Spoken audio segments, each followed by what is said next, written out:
চলতি বছরের এপ্রিল মাসে $275 কোটি রেমিটেন্স এসেছে। আগের বছরের একই মাসের তুলনায় যা প্রায় $71 কোটি বা 34.64% বেশি। সব মিলিয়ে চলতি অর্থ বছরের 10 মাসে রেমিটেন্স বেড়েছে 28.30%। বাংলাদেশ ব্যাংক সূত্রে এ তথ্য জানা গেছে। গত এপ্রিল মাসের এ রেমিটেন্স একক মাস হিসেবে এ যাবৎকালের দ্বিতীয় সর্বোচ্চ।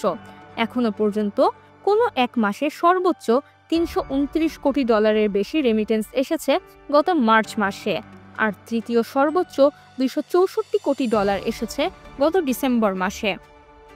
বাংলাদেশ ব্যাংকের তথ্য অনুযায়ী চলতি অর্থ বছরের এপ্রিল পর্যন্ত 10 মাসে প্রবাসীরা মোট $2,454 কোটি দেশে পাঠিয়েছেন।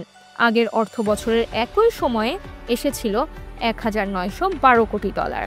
এই হিসেবে 10 মাসে বেশি এসেছে $542 কোটি, যা 28.34% বেশি।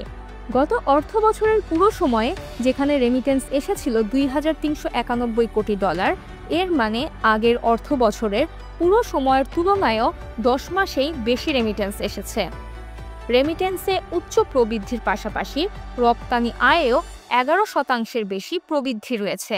টানা 20 মাস পর বৈদেশিক মুদ্রার রিজার্ভ বেড়ে আবার $22 বিলিয়ন ছাড়িয়েছে। গত 30 এপ্রিল রিজার্ভ উঠেছে $22.04 বিলিয়ন। সর্বশেষ 2023 সালের আগস্টে রিজার্ভ ছিল $23.25 বিলিয়ন। পরের মাসে কমে $21.05 বিলিয়ন নেমেছিল। এরপর আবার $22 বিলিয়ন ঘর অতিক্রম করেনি।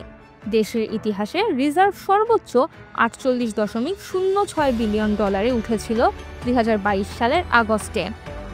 সেখান থেকে প্রতি মাসে কমতে কমতে সরকার পতনের আগে গত জুলাই শেষে $20.39 বিলিয়ন নেমেছিল।